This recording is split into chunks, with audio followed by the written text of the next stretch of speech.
Hello there. Today's story is The Storm Kings. Donovan picked himself up and dusted himself off. He'd been in another fight. With the constant scorching heat, tempers were wearing thin, but that was no excuse. His father had always told him, "Don't fight. It's never worth it." Donovan had been in a lot of fights lately, and the heat was only partially responsible. Donovan was easily angered and out of sorts because Donovan was worried. He was worried because his father was worried. His father tried not to show it, but Donovan could tell. He could see the signs. He could see his father pick up a handful of dry dirt and shake his head. He could see his father look at the sky and shake his head. He could see his father look into the barn where they kept the small amount of food that they grew on their farm and shake his head. Donovan knew his father was worried because there was no rain. There hadn't been any rain for a long time. The ground was dry and the crops weren't growing, and there was little food for them to sell in the village. Donovan asked his father, "Why doesn't it rain?" His father would smile and say, "Perhaps the Storm Kings are resting." "Then we must wake them up," said Donovan. But his father would just pat him on the head and smile sadly. After another week of no rain, Donovan decided he needed to take things into his own hands. And so he told his father he was going to walk to the village, try to find some work to help earn money for the family. But once Donovan walked beyond the first hill, he left the path that led to the village and headed straight to the mountain range to the east of their farm. Their farm was located in a valley that was surrounded on both sides by tall mountains, and the legends say that each mountain was ruled by a different storm king. When Donovan reached the highest peaks of the eastern mountain, he found the Storm King sitting on his throne. He was fearsome to look upon, with eyes as black as night. He had a long white beard that reached down to his feet, and upon his snow-white head he wore a crown made of trees, each one at least 50 feet tall. He was enormous. "Excuse me, good Sir King, but I have come from the valley below, and I've come to ask that you make it rain."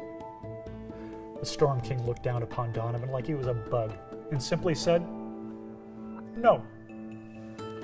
But why?" asked Donovan. "Because I am resting now. Creating storms is hard work, and I do not wish to work right now. Be gone with you, before I blow you off the mountainside with a gust of wind. That certainly wouldn't tire me out." So Donovan went to the mountains in the west and found that Storm King lying on his back, snoring so loudly it sounded like thunder. Donovan cleared his throat.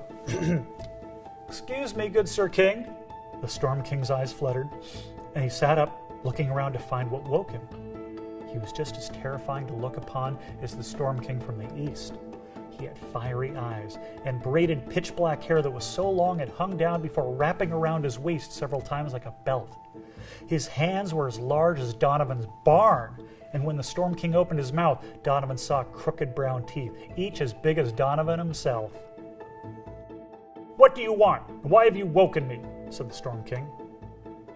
"I was hoping I could persuade you to make it rain in the valley," said Donovan. The Storm King blinked twice and simply said, "No." "But why?" asked Donovan.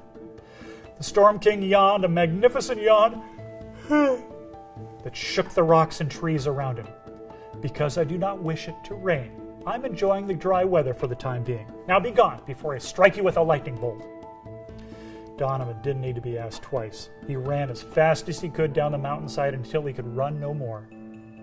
He had asked both Storm Kings for rain, and both had turned him down. He looked across the brown, dry valley and knew he had to do something.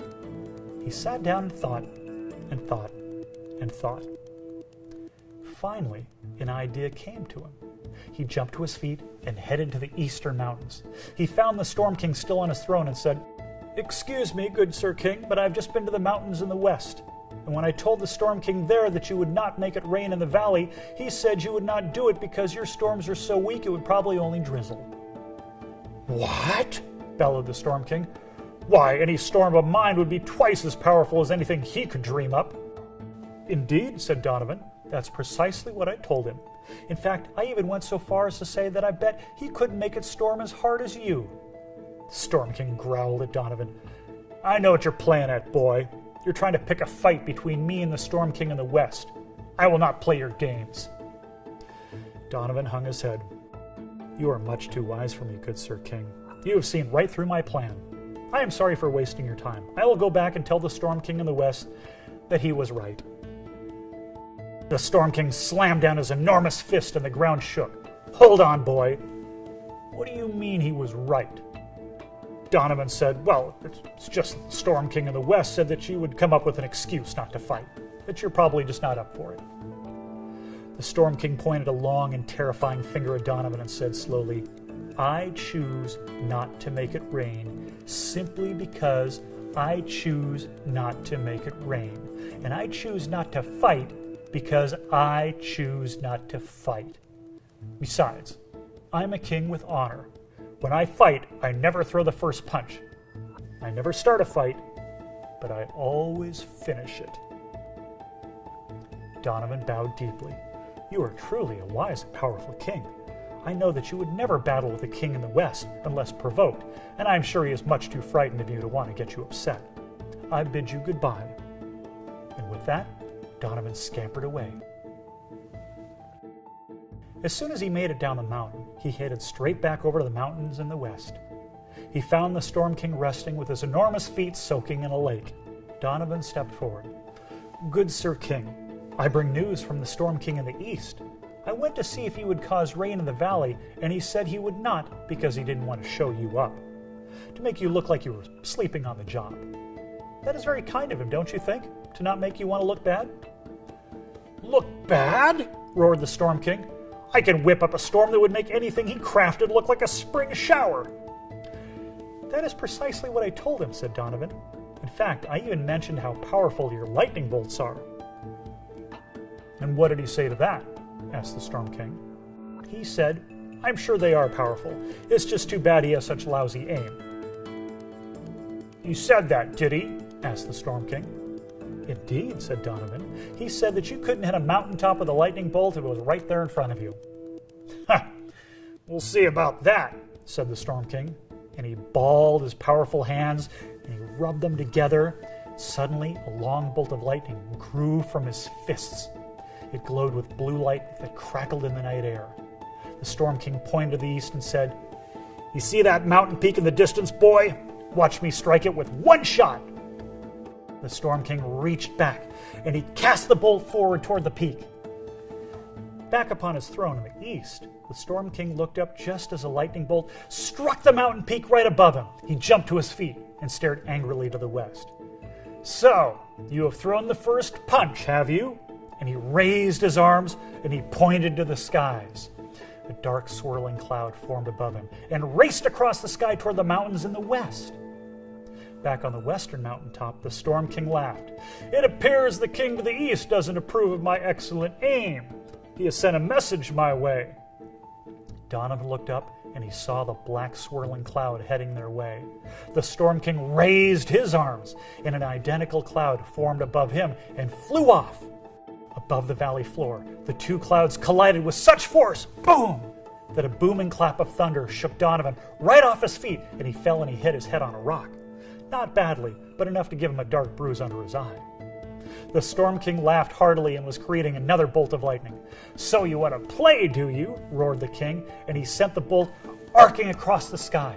Bright blue bolts hurled back and forth between the two mountain ranges, while the black clouds did combat between them. Donovan took that as his cue to sneak away, and he hurried down the mountain and back to his home. The rain poured. By the time Donovan got back, he found his father smiling on the front porch and looking up at the angry skies. "It appears the Storm Kings are no longer resting," said his father. He then noticed the bruise under Donovan's eye. "What happened there?" he asked. Donovan said, "I'm sorry, Father. I got in another fight." Donovan then looked up at the rain and said, "But you know, this time, I think it was worth it."